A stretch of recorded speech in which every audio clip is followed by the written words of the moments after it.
Assalamualaikum warahmatullahi wabarakatuh. Apa kabar anak-anakku sekalian? Semoga kalian dalam keadaan sehat walafiat.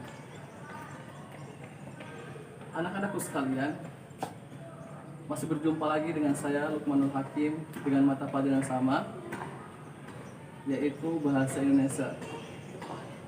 Tak bosan-bosannya kita belajar dan terus belajar walaupun secara virtual. Jadi kalian tetap semangat walaupun belajar secara virtual. Baiklah, sebelum kita memulai pelajaran pada hari ini, ada alangkah baiknya kita berdoa menurut agama dan kepercayaan kita masing-masing.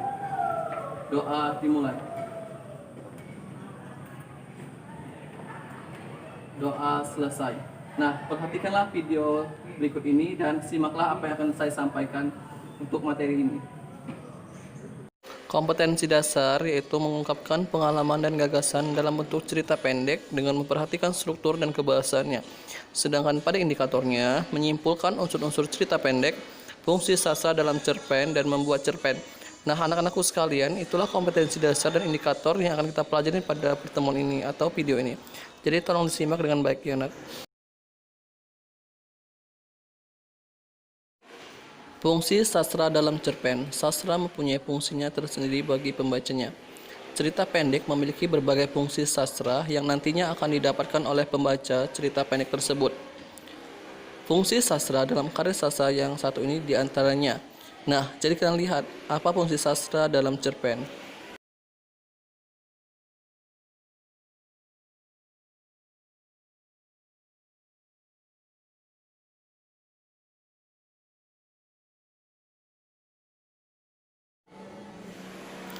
Yang pertama, fungsi moralitas. Cerpen berfungsi untuk memberikan moral yang baik terhadap pembaca. Sehingga dalam penulisannya, cerpen harus mengandung moral yang tinggi. Pembaca diharapkan dapat mengetahui moral yang buruk dan yang baik bagi dirinya. Jadi itulah fungsi cerpen dari segi moralitas.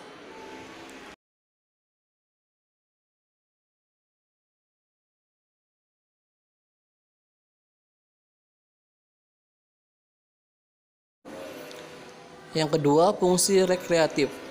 Sastra merupakan sebuah hiburan, sehingga cerita pendek yang telah dibaca diharapkan dapat memberi rasa gembira, senang, dan menghibur. Pembaca diharapkan dapat melupakan sejenak kesedihan dan konflik yang terjadi di dunia nyata.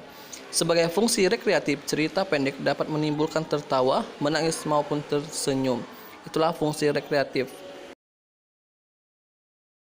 Yang ketiga, fungsi religiusitas.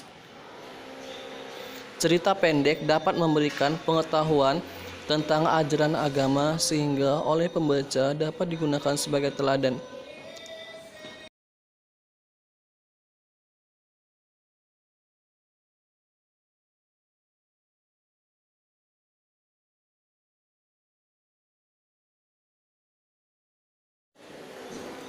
Yang keempat, fungsi didaktif. Sastra berupa cerita pendek adalah sebuah pendidikan. Pembaca diharapkan dapat mengambil ilmu-ilmu dan pengetahuan baru. Cerita pendek dapat difungsikan sebagai pengarah untuk mendidik pembacanya karena terdapat nilai kebaikan dan kebenaran di dalamnya. Itulah fungsi didaktif.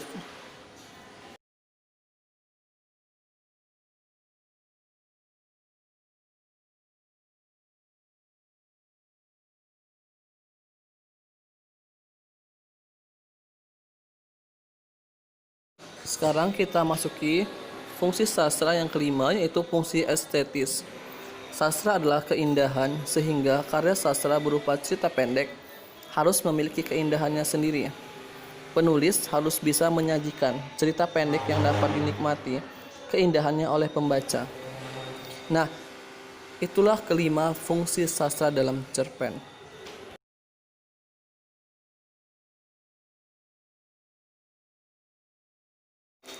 Nah, sekarang kaidah bahasa.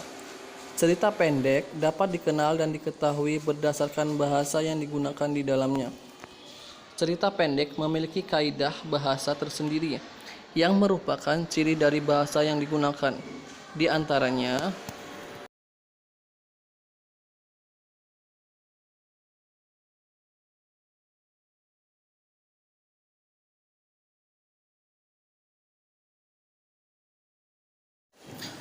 Terdapat kata sifat untuk mendeskripsikan tokoh seperti watak tokoh dan penampilan fisik tokoh yang diceritakan di dalam cerpen. Contoh, tubuhnya tinggi, wajahnya cantik, orang baik, dan lainnya.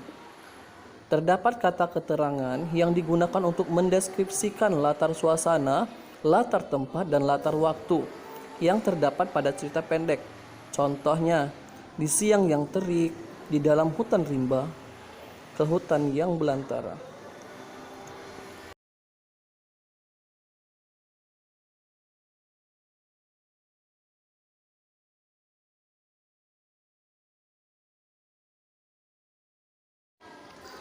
Cerita pendek menggunakan kalimat yang singkat dan padat.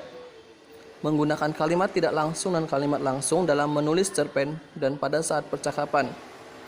Kemudian, gaya bahasa yang digunakan dapat berupa konotasi atau bukan maksud yang sebenarnya. Contoh, kutu buku, pucuk langit, bajing loncat, dan lainnya. Cerita pendek dapat menggunakan bahasa yang tidak formal maupun tidak baku.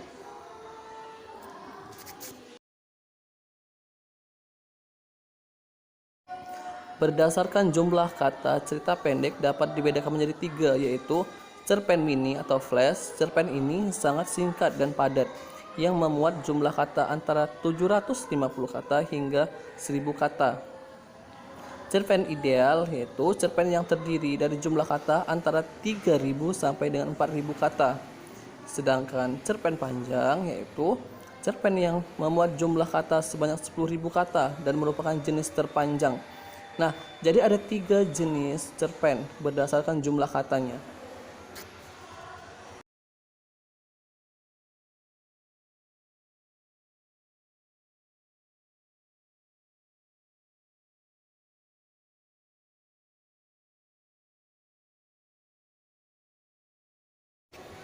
Sekarang kita masuki bagaimana menyimpulkan cerpen. Bagaimana cara menyimpulkan cerpen? Nah, cara menyimpulkan cerpen adalah sebagai berikut. Yang pertama, kita membaca teks cerpen dengan teliti. Yang kedua, menentukan kalimat utama pada cerpen. Dan yang ketiga, membuat kesimpulan dari cerpen tersebut. Jadi ada 3 cara menyimpulkan cerpen. Pertama, membaca. Kedua, menentukan kalimat utamanya. Ketiga, membuat kesimpulan dari cerpen. Nah, itulah cara menyimpulkan cerpen.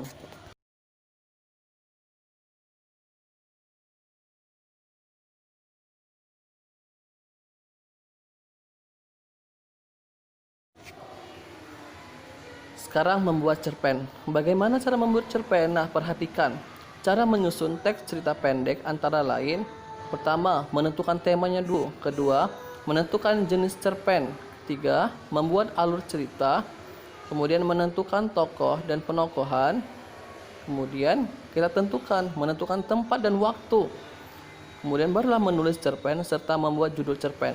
Nah, itulah langkah-langkah cara menyusun teks cerita pendek.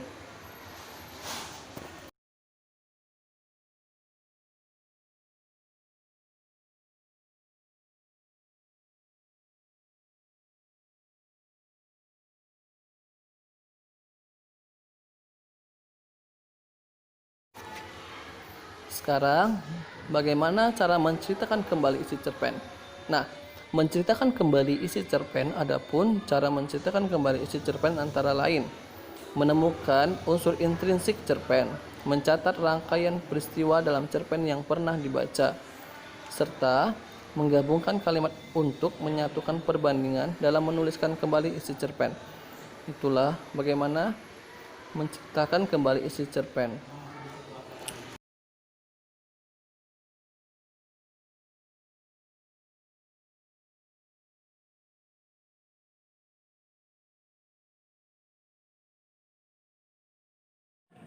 Nah, sudah paham kan, Nak, dengan materi yang telah saya sampaikan? Jika kalian kurang paham, bisa review ulang lagi atau bisa pelajari lagi video yang telah saya ajarkan. Sebelum mengakhiri materi kita pada hari ini, ada alangkah baiknya kita berdoa menurut agama dan kepercayaan kita masing-masing. Doa dimulai. Doa selesai. Tetap semangat dalam belajarnya, kerjakan LK yang saya berikan. Dan saya akhiri dengan Assalamualaikum warahmatullahi wabarakatuh.